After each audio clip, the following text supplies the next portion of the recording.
Om Shanti sir भाइयों बहनों को आप सबका एक बार फिर से स्वागत है आपकी अपनी मास्टर दाता क्लासेस में। तो जैसे कि आपको पता है बैंकिंग अवेयरनेस सब्जेक्ट में हम बात करते हैं, जैसे हमने 7 लेक्चर ऑलरेडी डिस्कस कर लेते हैं और उसी कड़ी को आगे बढ़ाते हुए आज हम 8वें लेक्चर की बात करेंगे, जिसमें कि हम मनी उसके क्वालिटी फंक्शन के बारे में तो बात करेंगे साथ में मनी सप्लाई के बारे में भी जानेंगे।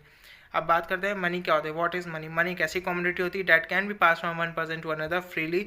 मोर it can also be use for the डेब्ट सेटलमेंट, यानी जो डेब्ट सेटलमेंट यानी जो आपने जो लोन ले रखा है, कर्जा ले रखा है, ऋण ले रखा है, आप उसको भी सेटल कर सकते हो with the help of the money. जब मनी नहीं होते थे, करेंसी नोट्स वगैरह इतने नहीं थे प्रचलन में, सेंट्रल बैंक्स वगैरह नहीं होती, तो पहले क्या होते थे, कॉइन्स चलते थे। कॉइन्स किसके होते थे, प्योर मेटल और अलॉयज दोनों के बनते थे। प्योर मेटल में कॉपर के होते थे, गोल्ड के होते थे, सिल्वर के होते थे। अलॉयज में ब्रॉन्ज और ब्रास के भी आपने कॉइन्स देखे होंगे। कुछ प्रीशियस स्टोन्स होते थे, जेम्स होते थे, उसको भी एक कमोडिटी की तरह यूज़ करते थे। कुछ शेल्स वगैरह होती थी प्रीशियस, उनको भी कमोडिटी की तरह यूज़ कर देते थे। लेकिन अगर उससे पहले भी चलते तो बार्टर सिस्टम होता था। बार्टर सिस्टम का एक सिंपल सा एग्जांपल समझते हैं। जैसे मेरे पास काऊ है और मुझे पोटैटो चाहिए, ठीक है। अब मैं आपके पास आऊँगा काऊ लेके कि मुझको आप एक 1 kg पोटैटो दे दो, ठीक है तो अनफेयर है, 1 kg पोटैटो के लिए 1 काऊ तो नहीं है, लेकिन मुझे ज़रूरत है तो मैं लूँगा आपसे। और आपके पास क्या है, शायद आपको काऊ नहीं चाहिए, आपको टोमेटो, आपको कोई फ्रूट्स चाहिए, तो आप क्या करोगे, मुझे तो फ्रूट्स चाहिए, मेरे पास आलू है, पोटैटो है, लेकिन मुझे फ्रूट्स चाहिए, तो आप मुझको नहीं दोगे। आप ऐसे को ढूंढोगे जिसके पास फ्रूट्स हो, उसको पोटैटो की ज़रूरत है, और मैं ऐसे को ढूंढूंगा जिसको मीट खाना हो, यानी बीफ खाना हो, और उसके पास आलू हो, ठीक है। तो अब इस तरह से पहले ट्रेड होता था और ये बहुत ही मतलब हैफाजर्ड था, अनफेयर था एक तरह से। आप 1 kg पोटैटो के लिए आप एक काऊ को नहीं दे सकते थे, ठीक है। काफ़ी प्रॉब्लम्स होती गई, बार्टर सिस्टम इतना प्रचलन में नहीं हुआ, कमोडिटीज़ का एक्सचेंज नहीं हो पा रहा था, एक मतलब स्टैंडर्डाइजेशन नहीं था, जिसकी वजह से मनी को इंट्रोडक्शन हुआ। धीरे धीरे बार्टर सिस्टम बंद हो गया, बैंक की स्थापना हुई, कॉइन्स वगैरह चलने लगे पुराने टाइम पे, फिर नोट्स का इंट्रोडक्शन होता है। फिर आज तो आपको क्रिप्टो करेंसी के बारे में पता चल गया, बिटकॉइन वगैरह क्या होता है। डिजिटलाइजेशन इतना आ गया, कैशलेस इकोनॉमी की तरफ सारी वर्ल्ड प्रमोट कर रहे हैं, ठीक है, ताकि आप मनी का कम से कम यूज़ किया जा सके। अब एटिमोलॉजी की बात करते हैं, मनी वर्ड आया कहाँ से, उसका रूट क्या है, ठीक है, वर्ड क्या है, ठीक है। ऐसा ये जो मनी है ये मोनेटा वर्ड से लिया है, जो कि लैटिन वर्ड है। इसका इंग्लिश मीनिंग क्या होता है, मिंट भी कह सकते हैं, करेंसी भी कहा जाता है इसको कहीं कहीं पे। सबसे पहले फ्रेंच ऐसी कंट्री थे जिसने कि मनी, मुझे फ्रेंच नहीं आती तो आप सॉरी, प्रोनाउंसिएशन को दिक्कत होती है, इसको मतलब फ्रेंच ने इसे यूज़ किया था सबसे पहले। जो मोनेटा है वो गॉडेस ऑफ जूनो को कहा जाता है, जो कि रोमन माइथोलॉजी में गॉडेस हेवन है। गॉडेस हेरा भी उनको कहा जाता है ग्रीक माइथोलॉजी के अकॉर्डिंग, जो कि goddess of marriage and child birth है।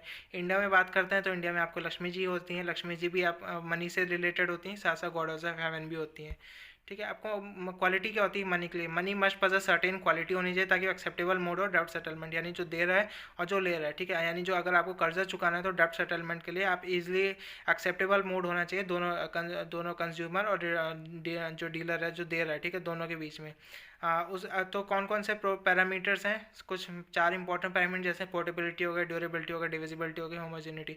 पोर्टेबिलिटी की बात करते हैं, it should be easily portable, आप उसे इजिली हैंडल कर सकते हैं, ठीक है, आप इधर से उधर ले जा सकते हैं। अगर बार्टर सिस्टम की बात करें कि काऊ है, काऊ को अगर आप तमिलनाडु या गुजरात में आपको ट्रेड करना है तो आप नहीं ले जा सकते इतनी दूर, ठीक है। तो इट मस्ट भी पोर्टेबल होना चाहिए। ड्यूरेबिलिटी, वो वियर एंड टीयर जो फ्रीक्वेंट यूज़ हैंडलिंग होती है उससे ख़राब नहीं होना चाहिए। Divisibility, it should be easily exchange होना चाहिए। अब बात ऐसी हो रही है कि जो अभी जो डिमोनेटाइजेशन है 5,000 और 2,000 का, तो उसमें शायद 1,000 रुपये का नोट को वापस री इंट्रोड्यूस करना जा रहे हैं आरबीआई, क्योंकि आज काफ़ी प्रॉब्लम हो। मैंने आपको पिछले लेक्चर में बताया था किस तरह से मतलब जो चेंज की प्रॉब्लम को दूर करने के लिए फॉर्मूला यूज़ किया, 2.5 का मल्टीपल होना चाहिए।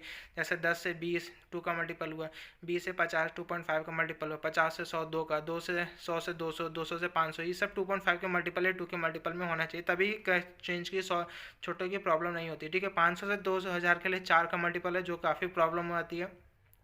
इसके लिए शायद 1,000 रुपये का नोट री इंट्रोड्यूस हो सकता है, ठीक है। इट मीन से डिविजिबल होना चाहिए और होमोजेनिटी, यानी एक पूरे इंडिया में एक ही हो जाए। यानी एक गांधी जी वाली सीरियल के नोट चल रहे हैं तो आप नेहरू जी वाली सीरियल का नोट नहीं यूज सकते, वो अनफेयर मीन हो जाएगा, ठीक है, वैल्यू कम ज़्यादा हो सकती है, ठीक है। तो एक होमोजीनियस होना चाहिए, एक ही तरह का नोट होना चाहिए। आप फंक्शन की बात करते हैं, उससे कुछ डेफिनेट वैल्यू होनी चाहिए। आप अगर कुछ गुड्स ले रहे हैं तो एक फिक्स वैल्यू होनी चाहिए। 20 रुपये का है तो आप पास एक 20 रुपये ही होना चाहिए, आप 30-40 में नहीं होनी चाहिए, फिक्स वैल्यू होनी चाहिए उसकी। उसकी अगर यूनिट ऑफ अकाउंट होना चाहिए, मीडियम ऑफ एक्सचेंज की तरह एक्सेप्टेबल होना चाहिए दोनों पार्टीज़ के द्वारा।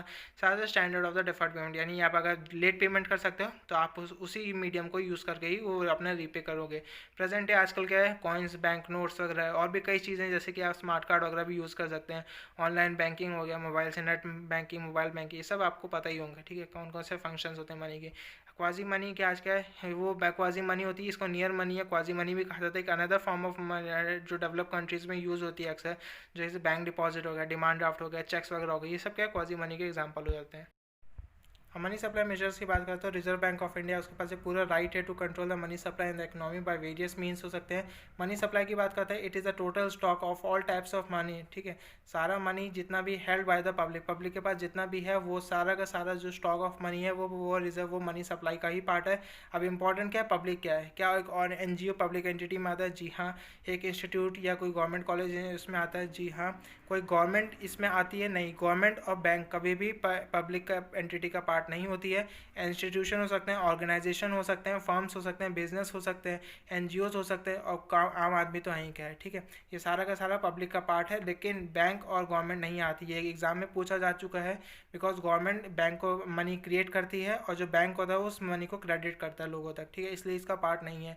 मनी सप्लाई क्या होता है, currency plus deposit equal to money supply होता है। कौन कौन से मेजर्स हैं मनी सप्लाई को नापने के लिए, M1, M2, M3, M4 और M0, इसको हम पूरा डिटेल में समझेंगे। M1 क्या होता है, currency held by the public, public के पास जितना है, plus demand deposit, demand deposit में आता है current account plus savings account होता है, plus other deposit held by the reserve bank of India, वो सब M1 के पार्ट है। M1 क्या है, 100% लिक्विड मनी, ये एग्जाम में पूछा जा चुका है। M1 क्या है, 100% लिक्विड मनी, इसलिए इसको नैरो मनी भी कहा जाता है। अब अगर M1 में आप पोस्ट ऑफिस के सेविंग्स अकाउंट को आप ऐड कर देते हैं, ठीक है, पोस्ट ऑफिस के सेविंग्स बैंक अकाउंट को आप ऐड करते हैं M1 में। M1 क्या था, मैंने आपको बताया था। M1 क्या होता है, public currency held by the public plus demand deposit, demand current account plus savings account plus other deposit held by the RBI plus post office savings में इक्वल टू M2, ठीक है। M2 क्या है, currency plus M1 की क्या कहते हैं, currency plus Kasa हो गया plus other deposit plus post office savings bank account, ठीक है। अब M3 की बात करते हैं, M1 plus term deposit. M1 में क्या पढ़ा था हमने, पीछे मत देखना, M1 में क्या देखा था, M1 में currency held by the public होता है, ठीक है, currency held by the public plus demand deposit, current account plus savings account plus other deposit held by the reserve bank of India plus term deposit. Term deposit में क्या होता है, जो recurring account deposit होता है, यानी RD और fix account deposit FD होता है, ठीक है। अब M1 प्लस FD, ठीक है, टर्म डिपॉजिट प्लस उसमें क्या पड़ा था, M3 में क्या है, currency plus demand deposit plus other deposit plus term deposit. अब demand deposit CASA plus term deposit RD FD, ठीक है, राफा और कासा, इन दोनों को ऐड करता है, नेट डिमांड टाइम लायबिलिटीज आता है, ठीक है। Net demand and time liability, net यानी total, demand plus time, demand time liability, demand में हो गया कासा और टाइम में हो गया आपका टाइम या टर्म डिपॉजिट, एक ही कह सकते हैं, और other deposit held by the reserve bank of India. M3 को ब्रॉड मनी कहा था, ये लिक्विड नहीं होता है, not as liquid as M1, होता है लिक्विड है, लेकिन जितना 100% लिक्विड होता है वो नहीं होता, क्योंकि इसमें आप देख सकते हो ना कि टर्म डिपॉजिट भी आ रहा है, टाइम डिपॉजिट भी आ रहा है, वो आपको तुरंत तो नहीं मिल सकता, उसका फिक्स टेन्योर होता है उसके बाद जिसमें आप ले सकते हो, ठीक है। आप प्री मैच्योर थोड़ा तोड़ सकते हो, वो अलग बात है, लेकिन आप उसे अवेल नहीं कर सकते ना तुरंत, ठीक है, इसलिए वो टाइम डिपॉजिट है, इसलिए आप 100% लिक्विड की तरह नहीं होता। 100% लिक्विड यानी वो मनी जो आपको तुरंत मिल जाए और इजिली सर्कुलेट होता है, लिक्विडिटी उसकी मेंटेन हो सके, उसे कहते हैं नैरो मनी कहता है। 100% लिक्विड मनी M1 होता है। M3 क्या होता है, not as liquid as narrow money, इसलिए इसे ब्रॉड मनी कहता है। M4 क्या होता है, M3 plus total deposit held with the post office, ठीक है। M2 जो भी M1 था उसमें पोस्ट ऑफिस को जब ऐड कर दिया, और M4 क्या है, उसमें M3 में जब पोस्ट ऑफिस को ऐड कर दिया, सेविंग्स बैंक अकाउंट या अदर डिपॉजिट जितना भी होता है उसको कहा जाता है, अब M4 में कहा जाता है, ठीक है। आई होप आपको पता होगा। M2 M4 में पोस्ट ऑफिस को ऐड करना है, M1 में आपको डिमांड डिपॉजिट ऐड करने हैं, और M3 में M1 क्या है, नैरो मनी है, उसमें डिमांड डिपॉजिट ऐड करते हैं। M3 में टाइम डिपॉजिट भी ऐड करना है, वो तो ऐड करने का नहीं, लेकिन टाइम डिपॉजिट भी ऐड करना है, ठीक है, M3 में। और बता दिया मैंने, M3 इतना लिक्विड नहीं होता है। सबसे पूछा एग्जाम में पूछा था कि 100% लिक्विड मनी क्या होता है, M1 M2 M3 M4 या M0, ठीक है। आपका ऑप्शन क्या होगा, M1 होगा। फिर थोड़ा कम मनी लिक्विड कौन सा होता है, वो होता है ब्रॉड मनी कहा जाता है, यानी M3 होता है। रिजर्व मनी क्या होता है, ये एक नई तरह का money, it is a total currency held by the public in bank at any instant of the time. इसे हाई पावर मनी भी कहा जाता है या पावर मनी भी कहा जाता है, इसलिए इसे M0 भी कहा जाता है, ठीक है।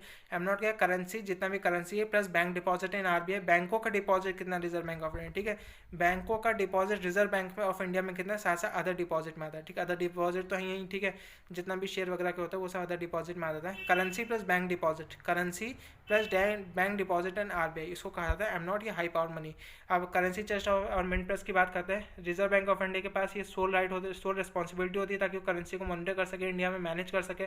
करेंसी चेस्ट ये क्या होता है, स्टोर हाउस होता है जहाँ पे मनी को रखा जाता है, जब भी वो नॉट इन, जो कि दो केस में रखा था ये, ठीक है, ये नॉट इन यूज़, और या तो आपको यूज़ में ना हो, ख़राब हो चुकी हो, म्यूटिलेटेड हो चुकी हो, या तो सरप्लस बहुत सारा मनी हो बैंकों के पास तो उसे रख सकते हैं। लगभग 18 सेंटर हैं रिजर्व बैंक ऑफ इंडिया जो चलाती है, उसे करेंसी चेस्ट कहा जाता है। करेंसी चेस्ट ये सोल अथॉरिटी है, सोल प्रॉपर्टी है रिजर्व बैंक ऑफ इंडिया, और कोई अथॉरिटी इसको मतलब यूज़ नहीं कर सकती, कोई ऑर्डर नहीं दे सकती है, सिर्फ रिजर्व बैंक ऑफ इंडिया के अंडर ही करेंसी चेस्ट आती है। जब भी करेंसी जो कमर्शियल बैंक होते हैं डिपॉजिट मनी करता है करेंसी तो डायरेक्टली, ठीक है, आप ऑब्वियस आपके पास अगर ज़्यादा मनी सरप्लस मनी तो बैंक में तो डिपॉजिट करोगे तो क्या है आपके डायरेक्टली अकाउंट में आए। तो सेम ऐसे ही अगर कमर्शियल बैंक के पास एक्सेस मनी सरप्लस मनी तो वो क्या करेंसी चेस्ट में डिपॉजिट करते तो reserve bank of India automatically bank के अकाउंट में, जो रिजर्व बैंक ऑफ इंडिया में बैंक का अकाउंट, ठीक है, रिजर्व बैंक ऑफ इंडिया में जो एसबीआई का अकाउंट है उसमें एसबीआई के पास ज़्यादा पैसा, ठीक है, तो करेंसी चेस्ट में डाल तो आरबीआई उसे ऑटोमेटिकली जो आरबीआई के अंदर एसबीआई का जो अकाउंट होगा उसके अंदर वो जो सरप्लस मनी उसको डिपॉजिट कर देती है। करेंसी चेस्ट है facilitate maintain by commercial are made available to all, ये बैंक को भी अवेलेबल होती है, गवर्नमेंट को भी होती है, जनरल पब्लिक जब जरूरत होती है आप फॉर सिंपल पैसे निकाल सकते हैं, लेकिन ऐसे नहीं निकाल सकते जाए उठा के ले, कोई प्रोसीजर होता है आपको उनको फॉलो करना पड़ेगा। When money is move from one currency chest to another, जब भी मनी को एक करेंसी चेस्ट से दूसरे करेंसी चेस्ट, टोटल पता है ना 18 होती है, इधर से उठा के उधर ले जाना है, तो इसमें क्या होता है जो भी कॉस्ट ऑफ ट्रांसपोर्टेशन होता है, पुलिस का एस्कॉर्ट जाता है, वो सारा का सारा खर्चा जो है रिजर्व बैंक ऑफ इंडिया अपने उस पर उठाती है। अब बेनिफिट्स क्या क्या है रिजर्व करेंसी चेस्ट के, कौन कौन से बेनिफिट है। Beneficiary of the currency chest ये कौन कौन से किसको अवेल हो सकती है करेंसी चेस्ट, आपको बैंक से यूज़ कर सकता है, कमर्शियल बैंक जितने भी होते हैं वो यूज़ कर सकते हैं, कमर्शियल मतलब जितने भी बैंक होता है आपका प्राइवेट सेक्टर बैंक है, पब्लिक सेक्टर बैंक है, कॉर्पोरेट सेक्टर है, रिजर्व रूरल बैंक, ये सभी यूज़ कर सकते हैं, गवर्नमेंट यूज़ कर सकती है और पब्लिक तो हम यूज़ कर ही सकती है।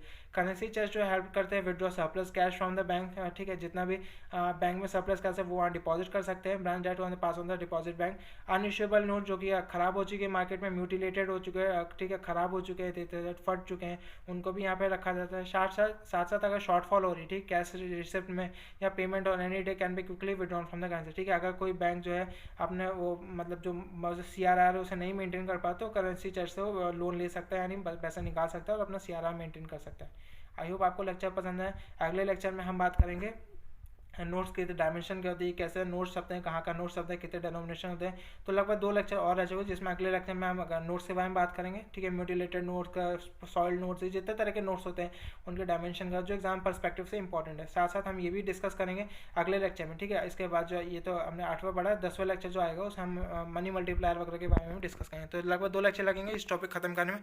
आई होप आपको लेक्चर पसंद आएगा, आप इसे सब्सक्राइब कर दीजिए, शेयर कर दीजिए ज़्यादा और भाइयों बहनों को जो एग्ज़ाम की तैयारी करते हैं। खुश रहिए, पढ़ते रहिए। ओम शांति।